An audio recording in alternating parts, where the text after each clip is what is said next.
Welcome back to the Barber Mosaic. I am Maurice, and today I'm gonna talk to y'all about my new favorite camera, bro. My new favorite camera for sports content creation, and it is the Canon XF605. I just give y'all a little background about this camera and why I got this camera. I've been shooting for the last few years with the Canon R5 and the R5C. Those are my go-to cameras, right?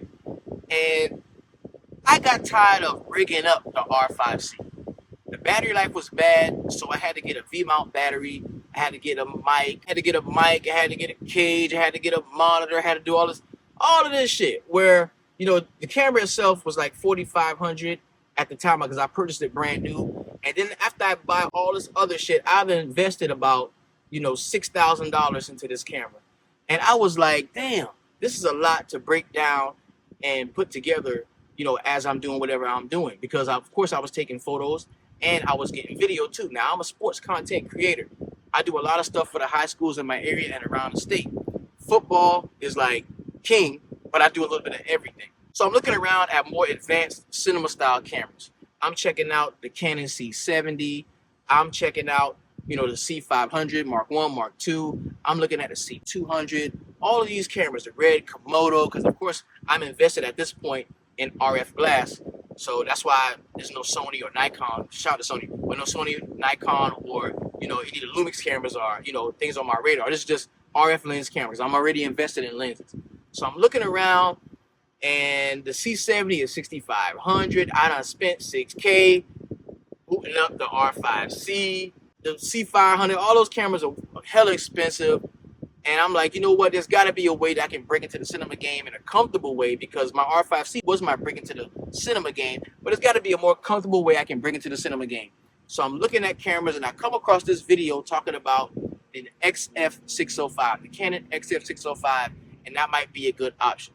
So I start, I'll go down a rabbit hole like we do on YouTube. I'm watching all of the videos about the camera, and I'm coming to find out, bro, this might be what I'm looking for. There's a few drawbacks to the camera that I feel like I might be able to work around. And this is opposed to what I already had been through, right? Okay, so I had the R5C. I needed to mount a microphone. Cool. This already comes with a microphone. So I don't need a cage or anything like that. The R5C is bad on battery, so I needed a V-mount battery. Well, these BP30 and BP60 batteries, they do well. One battery can last me 3 hours. That's awesome. I had to buy a monitor for my R5C. Well, this comes with a pretty decent sized monitor. Comes already with it. Already good, right? I had to have follow focus and things of that nature to keep myself locked in on my subject. Well, this is a parfocal zoom. If I'm locked in on something, I can zoom all the way in, and it will not lose focus on my subject. Then I had to buy ND filters for my lenses and different size ND filters for my lenses, because of course all lenses don't have the same filter thread. So I got a RF 7200, gotta buy a filter for that. 28 to 70, gotta buy a filter for that. Gotta buy a filter for that. Well, this comes with already. ND filter is already built in, right? So this camera is whipping my rig's ass. This camera is literally whipping my rig, right? Quality, that's where we're a little bit different, because the image quality coming out of the R5, the R6 Mark II, and the R5C, the image quality coming out of all those cameras is exponentially better if I'm shooting straight out of camera. If I'm not shooting in log or raw, if I'm just straight out the camera, those images are better. And what a good friend of mine, shout out to Stephen McCart, what he was telling me is, bro, you have to get to know your gear. You have to really immerse yourself in the experience of using your gear. You have to fall in love with your gear. You have to use it. And what was keeping me from falling in love with this camera was I was hoping that on dummy, on auto, in terms of color, I would be pleased with the image, and I just wasn't. Because I ain't gonna lie, with the R5C, I'm pleased with the image. If I ain't shooting in log or raw, I'm just straight on the camera, I'm pleased with that. YDR BT709, I'm pleased with that. But with this camera, I wasn't pleased with it, and that's when I started to shoot in C-Log 3. What I did was, this season, we are 2 weeks and a few jamborees into this football season. And what I did, the start of it, was I started to shoot in C-Log 3.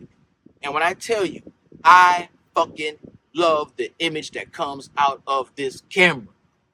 I love it. Once I color grade it, I love it. And I'm so grateful that he, was able to put me to the side and give me that constructive criticism, and I was able to implement that in my work. So I really enjoyed that. Now, to get a little bit into the camera, some of the things that make this camera so special is, like I said, it's an all-in-one workstation.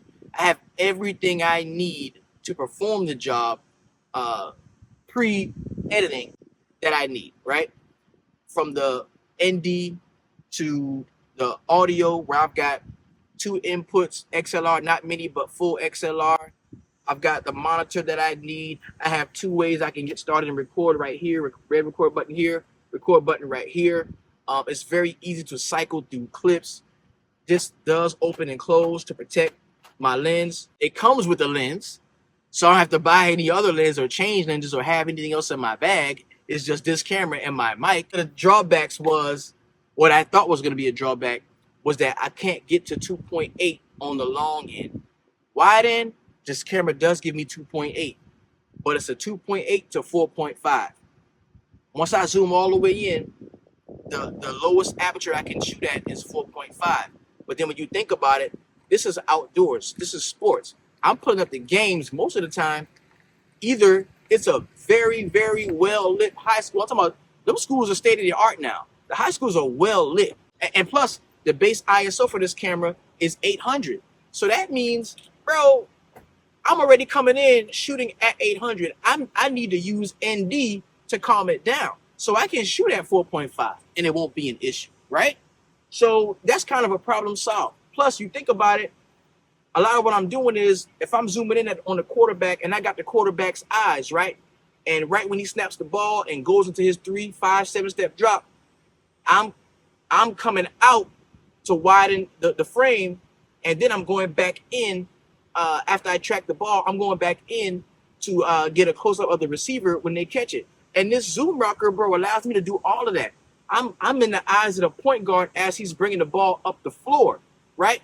When he throws the alley-oop, I'm out wide because I'm tracking the ball, and I can easily zoom straight back in to catch the dunk and the reaction of the players on the bench. So this camera just added so much more versatility to my work, and I think it's a great camera for anybody. And I'm not talking about the XF605. I'm talking about any camcorder style camera.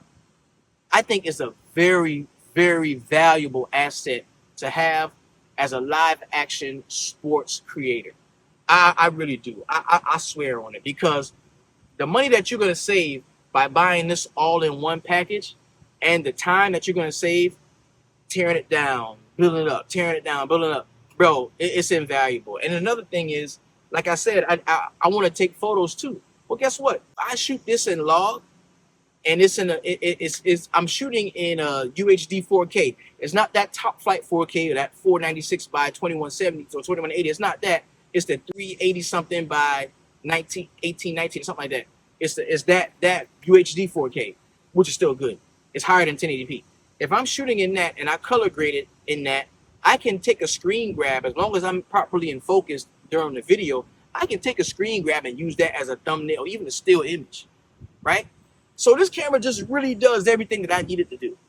Everything I needed to do, this camera does. So the XF605, think about it as an alternative to building a cinema rig. And of course, one day I am going to move up, because I do want to at some point get into using C-Log 2 and shooting RAW at some point. And the camera that I'm looking at then is going to be the Canon C400. So while I wait on my dream camera, and I save for my dream camera, I'm definitely going to fall in love with the gear that I already have. So thank y'all for watching this video. This has been the Barber Mosaic. I am Maurice. I'm out.